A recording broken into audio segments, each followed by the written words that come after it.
Hi, good afternoon, everyone. Welcome to the Building Better, Smarter, Faster edition of ConTech Webinar Series by the CTAI Foundation. Thank you all for taking the time out of your busy schedules today. We are truly excited to have you all with us and can assure you that it will be a great session where we'll get a lot of great insights into construction technology and how we can practically implement it in the Indian scenario. Just for everyone's information, this is the second webinar in the series of 6 webinars that we are planning to hold every month. Last month, we had a session with L&T, and this time we are having it with Mr. Bhargav Dave from VisiLean. Before we deep dive into this webinar, I would like to give a brief intro into what is the CTAI Foundation. Quickly about CTAI, it's a non-profit initiative.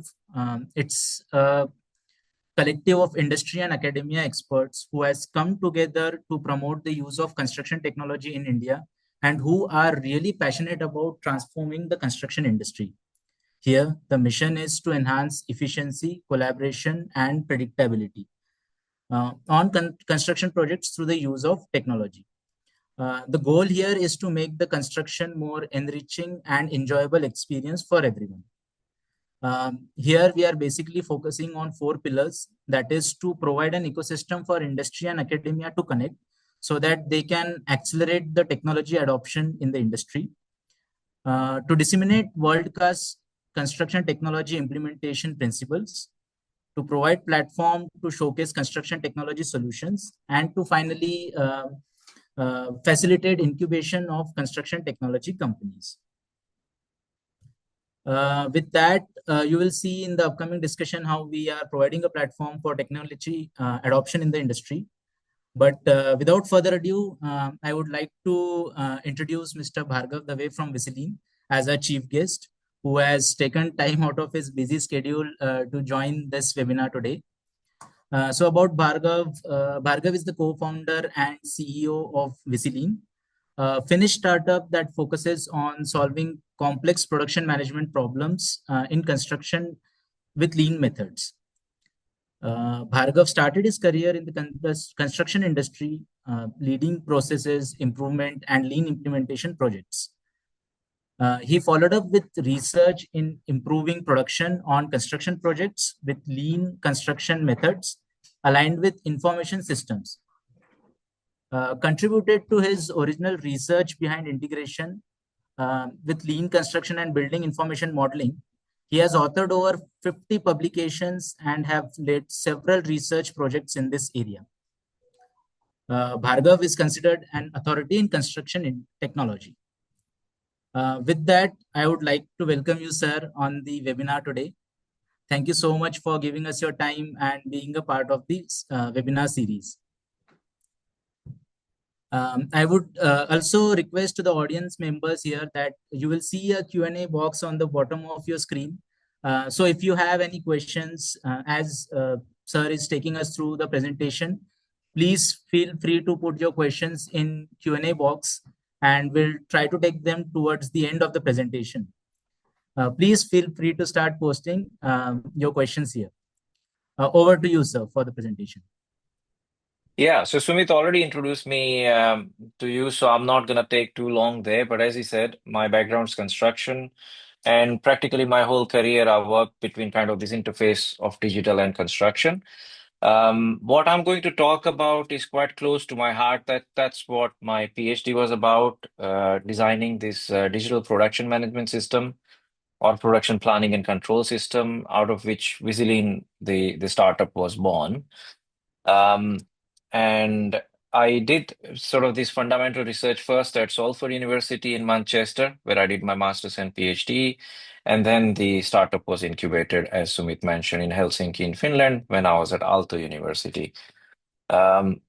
So what we're going to talk about today, I just have sort of simplified it in 4 major chunks. So we'll start with problems. So whenever we talk about solutions, today we're going to talk about tech-enabled planning, but I want to fundamentally kind of focus on where do we start problems, and what are the problems in construction that we are trying to tackle through this sort of new method, uh, which will lead us in establishing flow, which is one of the solutions that we need to kind of enable through planning. Very briefly, again, I'll introduce VisiLean as the digital lean system, and then talk about a few case studies that then take you into how to enable this sort of tech-based planning. Okay, so again, not going too deep into the theory, but let's just talk about what problems we have. So ever since I graduated and many decades before that, we've tackled or we've kind of been challenged with these problems of productivity and late delivery, problems with quality and cost overruns and things like that. If you look at statistics in terms of project delivery, almost over 90% of the projects suffer from one or the other, cost or time overrun, something like that. And when you look at kind of these type of problems, I call them symptoms rather than actually core issues. So we have symptoms at that level that, um, present themselves, And when we start to kind of peel these layers of this problem, we understand that, we have these sort of quality productivity issues, we have planning issues. And then as we sort of go deeper and deeper, we understand that actually at the root cause, we have one fundamental problem is that we don't really even have a formal production management system through which we tackle production, for example. And we haven't really formalized the way we plan and control projects. So that's where actually our problems stem from. And when we look at the flip side of this, what does it sort of entail? My own research showed me that like almost half of the time that the workers spend on site goes to waste. And if you then look at a lean sort of philosophy, again, when you look at the other side of that statistics and see how much time that we spend on site or on projects goes to value added activities, it's even smaller to say 15 to 20% of kind of the proportion of the time, which is very shocking. And if you sort of think about it, every dollar or every rupee we spend, we're actually wasting, not for the whole project, but at least for the production side, we're wasting at least half of that. So 50 paisa is just gone. And that is really shocking if you think about, overall kind of construction as the global giant of an industry. So, what is the root cause? And when we kind of look at planning and scheduling, which is what we're going to talk about today. So, Koskela, with whom I did my PhD, he developed this transformation flow and value theory, and his basic argument was that most of our problems exist as we don't have a formal production planning and control system. And we have been tackling planning and as practically scheduling, and which is very top driven. We haven't really designed planning systems which are complementing this from the bottom up and which enable flow on construction site. And flow is really important for us to understand. So we have tackled scheduling from a transformation point of view, meaning we just sort of draw a Gantt chart and we assume that we will be able to convert the inputs into outputs when we follow this kind of a schedule. But we are not focusing on how do we enable flow, meaning how do we make those materials available? How do we make sure that resources like labor, equipment and so on will become available, or somebody has responsibility to make that happen? And all of those things are connected to the bottom up, the ground level sort of production control. So when we look at peculiarities of construction as opposed to production, we see that we have a one-off prototype that we are building. And one of the most fundamental things, as we see here, is that actually product remains static in construction, whereas if you look at manufacturing, they're able to achieve this flow through assembly line. The left-hand picture is from Ford's Highland Park. That was the first assembly line ever to be introduced in the world. So you're able to achieve flow because the product moves through that assembly line, whereas in construction, the product doesn't move anywhere. We move around the product. So it's very hard for us to kind of visualize this flow. So what do we do? I mean, that's kind of the fundamental $1 million question here. So what do we do? How do we tackle these challenges, which are kind of fundamental to our sort of industry and production planning and control? So this is where we need to understand, first of all, planning techniques, in its own right. So on the left hand, we have this top-down planning, which kind of helps us establish what are the milestones, what are the high-level objectives that we need to achieve, and how long do we have to achieve them. And then on the right side, we have then the complementing side about, okay, if we have this milestone, who needs to do what and when? And we have the bottom up coming, from that side. So all the project teams, all the way down to your supervisor and eventually, task leaders, they need to be involved in establishing this actual flow. So both need to complement each other. But in construction, what we have seen is that the right hand, this bottom up planning is missing, or it's very weak. We haven't synchronized it well with the left side, which is kind of your top down. And that's what causes problems. So push, we are able to do reasonably well. We push, push, and push. We have the CPM method where we draw the Gantt charts. Once we draw the Gantt charts, we say, hey, we need to follow this Gantt chart and go and follow this method. But we are not able to achieve this pull, which comes from the side teams to say, these are the sort of the things we're able to do based on the current resources that we have. And then what do we need to do in order to achieve that milestone? Maybe kind of, some sort of resequencing, some sort of, realignment and things like that. But all of that's missing. So that's where kind of the challenges come from. The other major thing to understand for us is that planning is not same as scheduling. This is again another fundamental error that we make in construction, that when we look at planning, we think that's same as scheduling, but they both have different objectives. Planning is more of an overarching sort of area where scheduling sits. So planning is a process. If you think about this, we wrote a paper in 2015 looking at this, and planning is a process of identifying all the activities necessary to successfully complete the project. But scheduling is then the process of identifying the sequences in which these activities must occur. And eventually then the resourcing that needs to kind of go along with it. So I encourage you, I can't go too much into the theory today, but I encourage you to kind of look at those sort of things. And the other aspect here is to kind of understand the sequence versus flow. Again, not the same thing. When we look at Gantt and we see that predecessor connecting to the successor, and we apply all the buffers and the floats and all the conditions, we think that we have achieved flow, but that's not the case.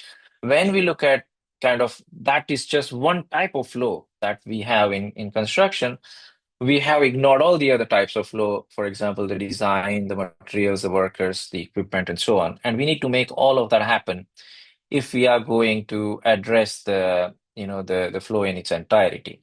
And this is what leads me to the actual sort of the last planner system, what the topic is about today. So Professor Glenn Ballard, he actually developed this method in order to address this sort of synchronization between top down and bottom up. Again, I cannot spend too long here. I do encourage you to read. There are many papers available. But what this method does is that there are two or three fundamental things. First of all, if we have milestones, coming from the master schedule, the Gantt chart, which is still relevant, we are going to say, what do we need to do in order to achieve that milestone and work backwards? But the fundamental difference is that we are not just getting planners to work backwards. We are getting the project teams, people who are responsible to deliver that work, to say, what are we going to do? Let's work backwards and make sure that this plan is reliable. Number one. Number two, and that is done at maybe still at a higher level of resolution, say 3 to 6 months of the chunk of work that we do. Then we come to this look ahead planning, which is again a very critical aspect. So look ahead planning in the last planner system consists of perhaps like 4 to 6 weeks ahead, that you are looking ahead and you're saying, what are the constraints? What are the flows that I need to address, and who needs to address them? So let's say if you look at concreting, then all the predecessors to that, we need to make sure that I have all the conditions there, I have all the form work ready, there are workers there, I have space enough available to do whatever the work that I need to do, I have the designs available, and so on.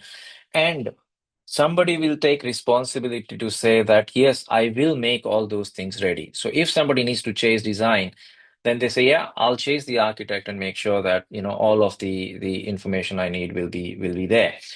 And that's what we call the make ready process. So this is where we go from the push that says you should be doing this. Now we start asking, people, hey, can you do this? And what do you need in order for you to fulfill this sort of a requirement? And then we come to this weekly planning. So there are these three fundamental blocks. And weekly planning simply says you had all these tasks you were supposed to make ready. How many, have you actually been able to make ready? So let's say you had 10 tasks that week and you were able to make eight of them ready. Then we're going to talk about why, the two didn't happen in terms of make ready. And then what do you do about them? And you may have to resequence them, but do not take them into production if they are not ready, because otherwise you're going to run into problems. So it's this constant loop, iterative loop of looking at. So bottom up is a never ending process. As long as the project's ongoing, the bottom up continues. And then you synchronize the top down with it to say, look, we had these setbacks. What are we going to do about them?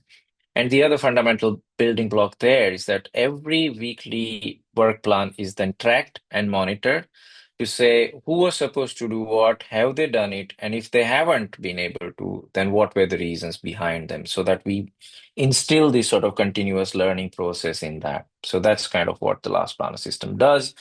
And we go from the should, meaning you should be doing this top down, to can you do this? You ask that question, so you enable this pull, and then you go to will. Yes, I will do this. So that person is committing. It's also called commitment-based planning. So it's very, very important. And then did you or did you not? So you track, that's what the control aspect comes in, so that did you do it? If not, what happened? And you control kind of the production for the future sort of batches and so on. In terms of hierarchies in planning, so we tackle long term. Long term still comes from either location based tracking or planning, or then a CPM based method. And then the medium and the short term can come from last planner system as well as your tech planning system. So this is kind of, there are your planning hierarchies, and all of them are important and all of them need to be synchronized. And this is where the tech enabled planning comes in, so I'm going to talk about that in a minute. But this is where the trade coordination happens. You see these sort of swim lanes where, people who need to come together, they come together. They look at their tasks, in form of these sort of sticky notes and say, first of all, in the make ready process, the colors tell you whether they've been made ready. Red means it's not yet ready. Green means it's ready. Dark green means it's complete. So it's very visual and so on. So we'll again come to the tech side in a minute. And then there is this whole make ready constraint removal process. So in terms of the loops, in terms of the planning and control loops, we have this weekly production meeting. The look ahead plans are fed into this. There is the constraint analysis, out of which you then do this weekly work plan. And then you measure the PPC once the plan is sort of executed. So you do this what production plan complete sort of a metric, and it's tracked on a weekly basis. So ideally your PPC should not go below 80%. 70 to 80% is a healthy PPC. If you are anywhere below 60, you have really kind of bad variability in your production system. And the right hand circle is also very important, that your other sort of activities, your safety, your quality, your procurement has to feed into this. This is not in isolation. So you can't just say that I'm going to just focus on my PPC and my weekly work plan. The other actors who are the supporters, they also need to come into this play and have their weekly work planning synchronized with you. In so many cases, that cycle may be actually one or two cycles ahead of you. So procurement has to go first, and then sort of the actual production happens and so on. Then we do this cause analysis, meaning when things don't get complete on time, then what were the reasons? We actually then analyze them, we track them. So if you are consistently seeing that you have problems, then you know where to look for in terms of solutions. So we are not sort of ad hoc problem fixing, but we are looking at kind of fundamental ways to improve. And then coming to the tech-enabled side of planning, VisiLean was founded to actually support this entire workflow, but in a digital way. So the idea was that there was a huge gap in the market, as I said. We traditionally only looked at top-driven planning rather than the bottom-up, and the entire production system kind of there were major holes in that, major gaps in that. The other major gap, apart from the bottom-up, was the design or the actual sort of the what of what are we building, so the product itself was missing from the production system. So we need to integrate that in order to achieve this holistic kind of a way of managing production. This is what VisiLean sort of did. Part of my PhD starting in 2007 to 2012, we built the prototype. These are the very early days. That's me over there, almost 15 years ago. And then Stefan, my co-founder, and we kind of were looking at our first pilot there, implementing kind of this lean and beam in action on a project in Bristol. This is, I think, a picture from 2012.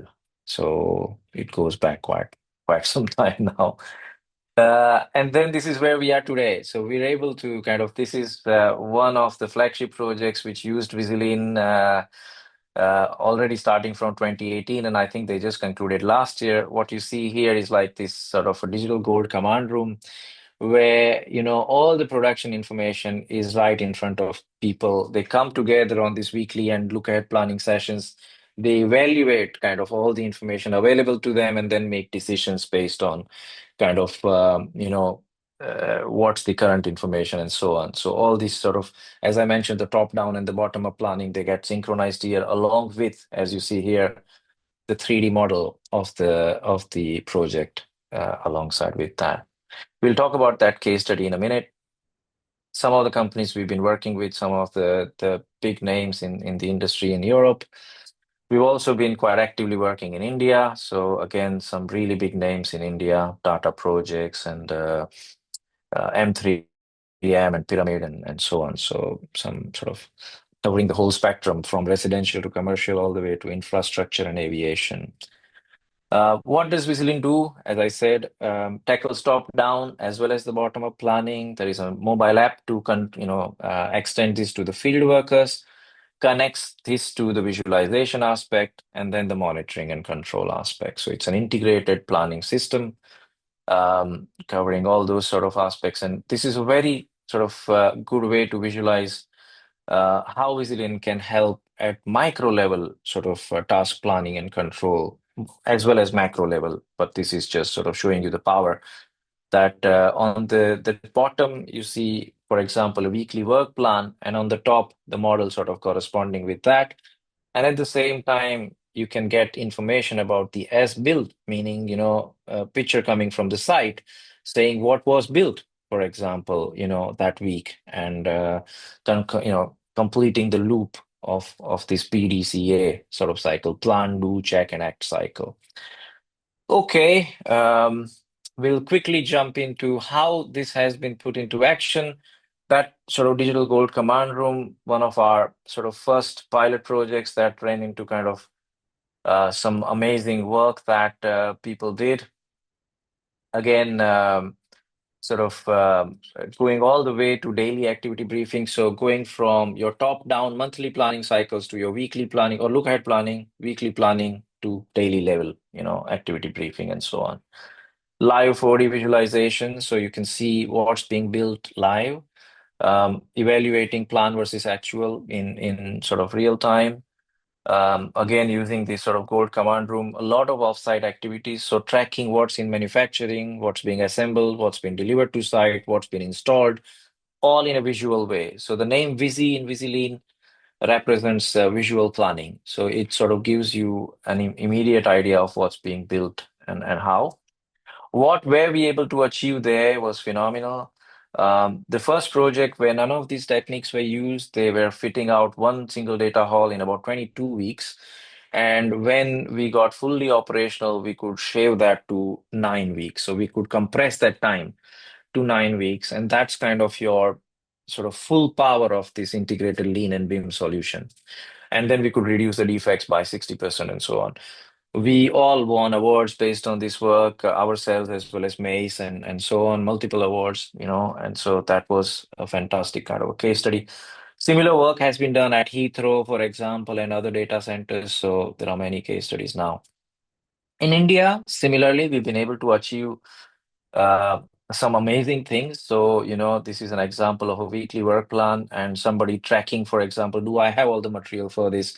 And you can get a visual confirmation by a worker saying, yes, I have everything here. Look, I've taken evidence of this. Constraint modeling, meaning what sort of constraints do I have on this project? And we have an amazing sort of a public project or some of, public projects in Ahmedabad where the IS officers are tracking, for example, whatever the blockers they have on the project through active, look ahead planning and constraints analysis and getting their engineers to solve them for the contractors. That's kind of, to me, that's one of the best examples I've seen in terms of being proactive rather than reactive. So you're trying to address problems before they actually happen rather than sort of doing it afterwards, which is what the whole point is about. Again, sort of root cause analysis. These are live examples of, people using it. How many constraints do you have, and where do they actually fall? And yeah, as you can see here, majority are either material constraints or predecessor constraints, and then some manpower and some sort of equipment and so on. So it gives you an idea where we are actually struggling. Then we have this is something more interesting. It sort of goes into real power of like reality capture and so on. And the visual sort of monitoring and management can really be very powerful when you deploy it at that level. So it's sort of drone flights, 360-degree cameras, and reconciling that back to your planning data to say, this is what we were supposed to achieve, what has been achieved, and we close the loop. So again, 4D BIM tracking, integrated reviews with 4D BIM and GIS, and finally, the latest that we have been able to achieve is tracking everything on a GIS layer. So on horizontal projects, this is very powerful. I think I'm going to close here just so that we can enable more interaction and take Q&As and so on. So thanks, everyone, and hopefully that was useful. Happy to take questions. Yeah, thank you, sir. I think it was a great presentation. It was very good. It was good to understand how top-down and bottom-up planning works and their interaction and how it ultimately results into the last planning system. It was Hmm. a really insightful session, and I could see some questions in the chat box. Hmm. We also have collected some questions along with the link at the time of registrations. So we'll take few Hmm. of them, and then maybe we can take few from the Q&A box itself. So real quick, I'll start with the questions. Mm, yes. So as we saw, last planner system being a tool to uh, fast track our projects, bring more efficiency, bring more predictability. So what is the right time to implement LPS on the construction projects? That's a good question. I mean, it's been applied at all stages of the project. Ideally, if you really want to kind of start fresh, I would say Mhm. already start to apply it in pre-construction because in lean method, design is not considered as a separate aspect in production. It's integrated to production. And so the idea would be to start already at the pre-construction stage. But if that has already passed, then I think there is no problem in starting in the construction stage as well. I'll just quickly go over the Q&A. Hmm. So when we say it's a last planner system, so who is the last planner in this? If I want to ask this, like That's there's a an that's a interesting question on the chat. Like, is it a mason yeah, placing the thing? yeah. It's a very, very nice question and very obvious question. I think for the practical purposes, the last planner in our context, let's say if you're talking about India, is your site supervisor. That's your last planner. Mhm. And kind of so everywhere between your project manager and down to your site supervisor, it will include, your trade contractors. So, whoever is doing different sort of, let's say somebody is in charge of excavation, somebody's in charge of concreting activity, superstructure, somebody's in charge of finishing, and so on. all of those foremen, all of those site supervisors Mhm. are your last planners. So basically, people who are actually doing the work, not just the planner who's sitting in the head office, is the idea here. Yes. I think getting the last people involved in the planning really helps protect the plan. With that, Correct. we have seen that a lot of Indian projects still heavily rely on traditional planning methods. And Mm, so I would like to know what are the cultural or operational barriers which prevent teams from shifting to more collaborative planning approach and mm. like, yes. Again, for us, I think in India or even elsewhere, we see the same sort of patterns. I think changing the culture is the most fundamental or most important aspect here. We have been too top heavy. We don't necessarily give Mhm. voice to people on the ground. And that's what kind of stifles this type of an approach. So we here kind of the idea is to distribute planning. It's not just saying that you do what I ask you to do, is to kind of reverse that and say, this is what we want to achieve. How can you achieve that? And how can you help us achieve that? So it's kind of reversing that logic a little bit, and that's what kind of people find it the most difficult, is to kind of enable Mhm. that level of freedom in terms of decision making at the ground level. Okay. Um, Also, in the case study, you mentioned that a lot of people are using last planner system for creating robust look ahead plans. So Mm, we would like to know what are the effective strategies to track and resolve constraints during the look ahead phase, mm, especially when multiple trades are involved. And in India, we have mm. seen there's always a fight between multiple trades. So yeah. Yeah, I think it's not just in India. I can tell you that. Like we just had a meeting this morning, and in fact, somebody who's implementing the last planner system on the ground, and they were talking about a project in Helsinki here, and they were talking about how difficult it is because the different agencies are not talking to each other as they should be. Mhm. Especially the designers, because they're not considered as part of the production system. And so the answer to that is very simple. People coordination and people sort of collaboration is one of the most fundamental things here. So to get to that look ahead plan and to identify all the constraints effectively, you cannot work in isolation, meaning, it's the constraints are not just what's being applied to you.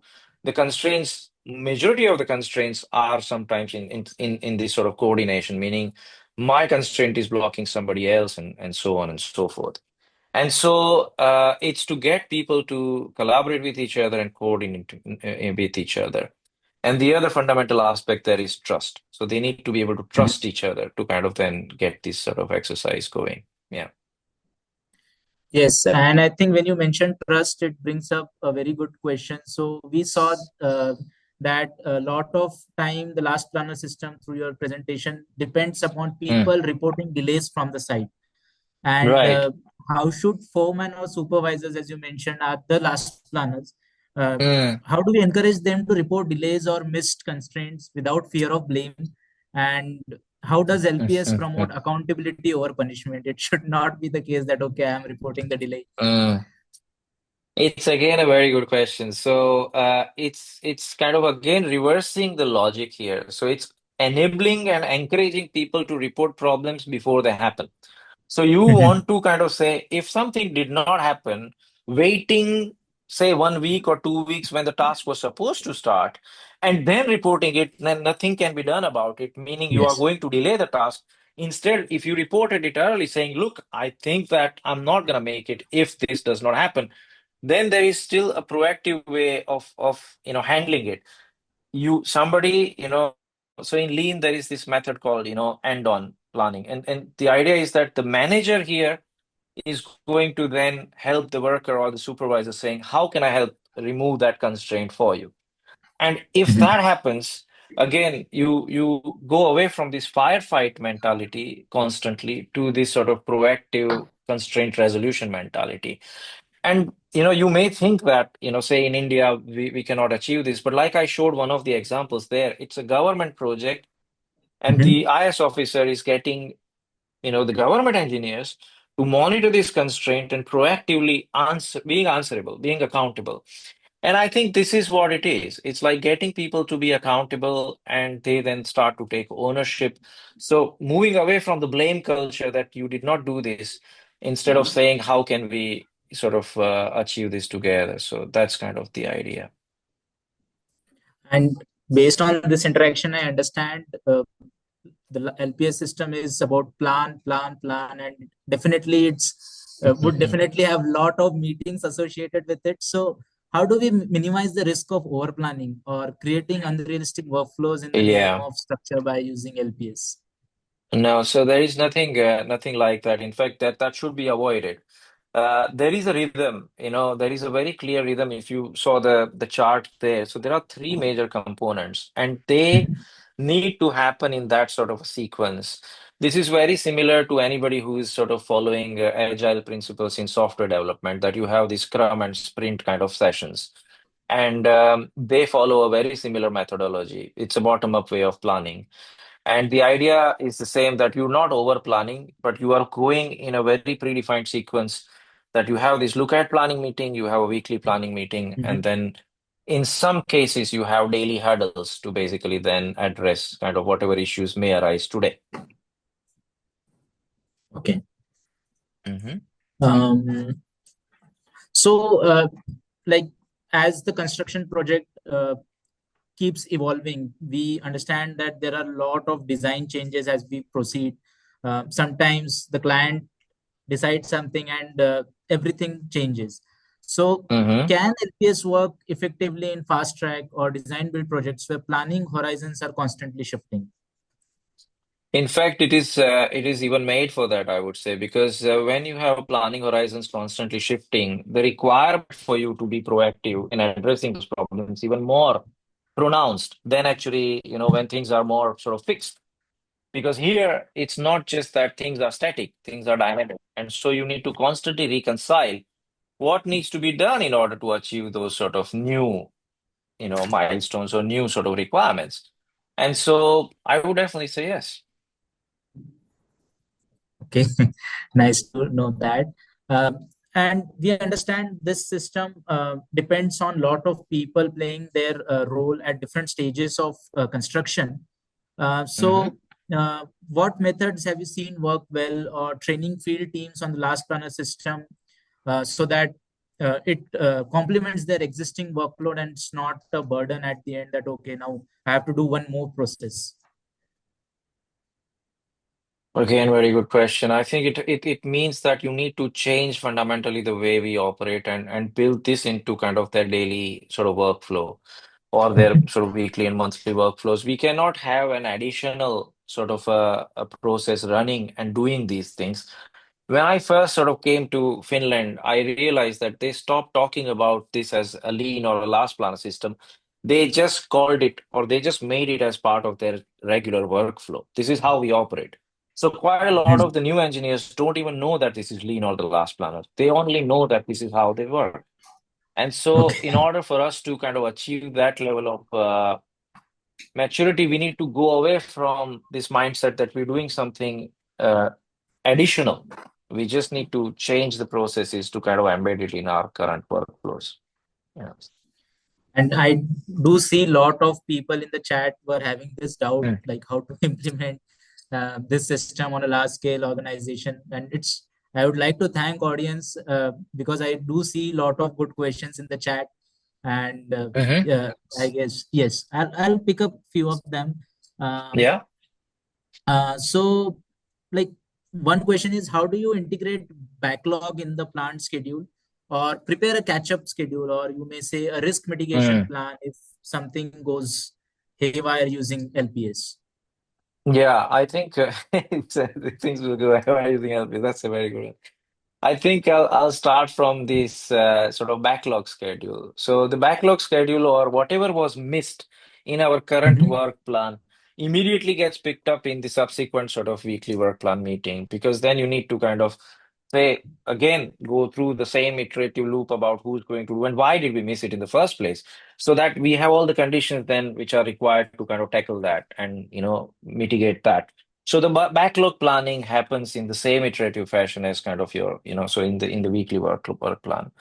In terms of the risk mitigation, this is again, uh, I would say, flipping the logic of risk mitigation and sort of embedding that as part of your constraint modeling, constraint mapping exercises. So all your risks are actively managed and tracked using this sort of constraint, analogy and methodology.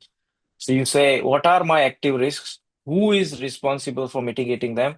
And put that into my active weekly or look ahead work plan. And that would be kind of the way I see it. In terms of things going haywire, they anyway go haywire. So you just need to kind of figure out a way to consider. This is what we're saying, that like we know that things do go haywire or things do go or don't go as planned. We are now establishing a regime through which we Mhm. can tackle those sort of variations. So we already are accepting some sort of variability, and we are figuring out sort of a way to tackle them rather than sort of seeing them as surprise that, hey, this happened, but like, you know what I mean? Yeah. Right. Another question from the chat is we saw a lot of tools were getting implemented along with LPS, one being drone monitoring, another being Mm. integration of models to track that. And we have seen on multiple projects in India where sometimes BIM is not available. So the question is these tools are really necessary for LPS to be implemented, or we can No. implement LPS? No, not at all. I mean, you need to think about this that before tech-enabled planning happened, I mean, LPS has been going since in sort of early 90s, Mhm. and this used to happen in on a wall with sticky notes, where people draw the calendars and then they put stickies on the wall. And now it happens through digital means.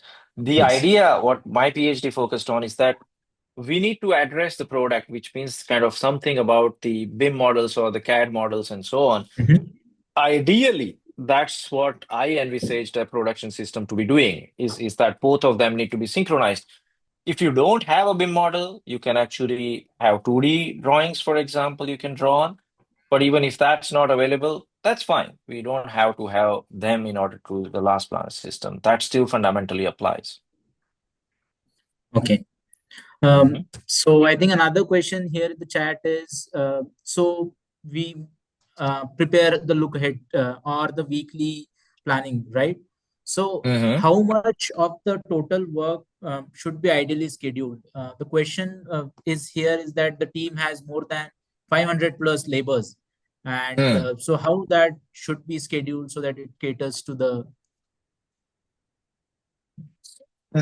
I'm not totally understanding the question in a way. So, are you saying that how do we maximize resource utilization? Is that the Mhm. question?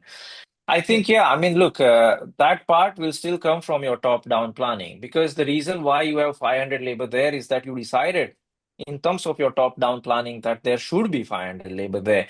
Now, for us to kind of figure out how we're going to utilize those 500 sort of in effective way, we need to Mhm. then again, like I said, work backwards to say, how are we tackling now? You can look at quantity, for example, how we are distributing quantity of work and through your week through your sort of, say 6 week look ahead, through your weekly planning and so on. And we again distribute them in such a way that, again, 500 labor is not going to be tackled by a single supervisor. So there will be multiple supervisors who need to then coordinate with each other. Where will those workers be deployed? And you need to then look at the sequence, meaning the flow of activities through which those labor will be deployed. And so the again, that can happen through an effective weekly work planning meeting and a look ahead planning meeting. So that's where you will tackle the resource allocation sort of aspect. If I were to put it in this way, like what would be the biggest challenge you see in Indian context to get LPS adoption? Like why it is not happening since we see that it has so many advantages. Two things really, and I think even more fundamentally, one thing, it requires rigor and discipline. And I think we as human beings, it's not a reflection on anybody. We all are in this together. It kind of following this discipline is very difficult. We know that the answers sometimes are in front of us, but to kind of follow that rigor of weekly work planning, look ahead planning, doing that in a very methodical way, it requires a lot of effort and thinking And like we have been so used to this jugaad mentality, right? But this is not just the jugaad mentality of India. In construction, this happens everywhere. And Koskela, in his sort of own PhD thesis, talked about making do, which is jugaad. He basically says that when you don't have all the inputs available, you'll just figure out something to get it done, Mhm. which is basically what we call jugaad, right? So kuch bhi karke, let's just do it. And this is where I think that mentality, that mindset that we have this, which then eventually culminates into this hero, that somebody emerges as a hero who saves the day, right? And we love that hero and we say that that guy is like, he's a, but in a lean mindset, everything is boring. Like there are no heroes, everybody's a hero or nobody's a hero. We just got to follow this method. I've seen that happen.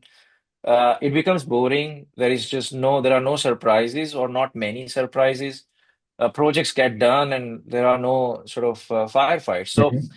again, that requires a different kind of a discipline and a mindset. And I think that's where, even before the culture, I think this is the fundamental block that we need to overcome. I think that was a very good analogy, sir. I will definitely take that with me. In your experience, and I think I will take like last questions in the interest of time.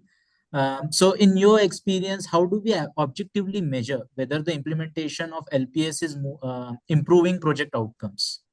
Mm. I think it becomes very evident in our case, like what I showed in the case study, but there are Mhm. so many. You consistently start to see some patterns emerging. Your safety improves automatically, your quality, your defects go down. They start to show that pattern. Just as your PPC start to stabilize, say your PPC starts to hover around 70 to 80%, automatically the quality and the safety and all these parameters start to improve. When they improve, again, in turn, your predictability of your sort of project planning improves, meaning you start to complete things on time. And there again, sort of is improving your profitability. So all of that sort of goes in sync. But fundamentally, like I said, like you need to keep your eyes on some key matrix, then you start to see the benefits. Okay. Uh,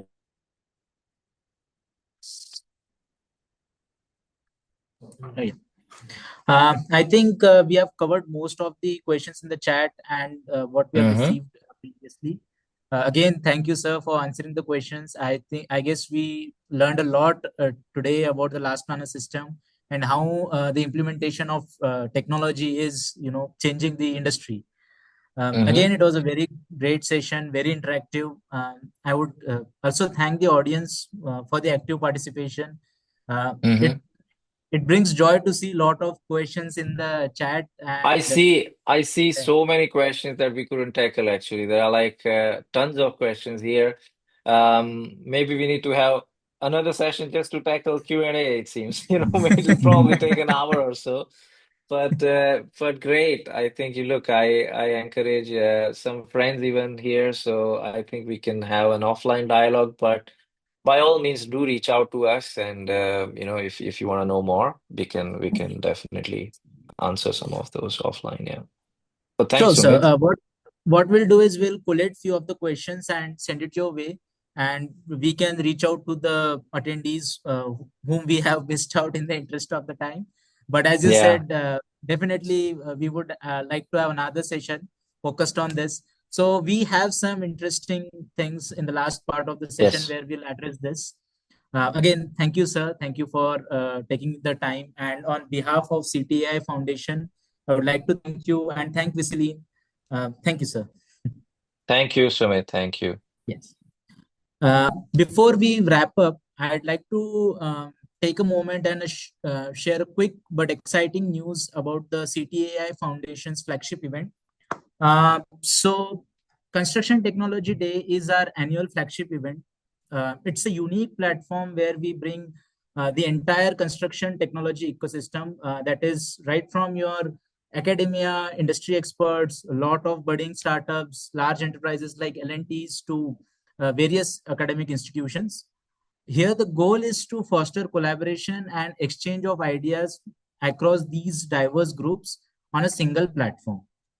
Um, Another exciting component of CTD is a startup showcase where emerging companies demonstrate innovating products and solutions in the construction tech space. Again, it's a very good opportunity for exposure, networking, and potential partnerships.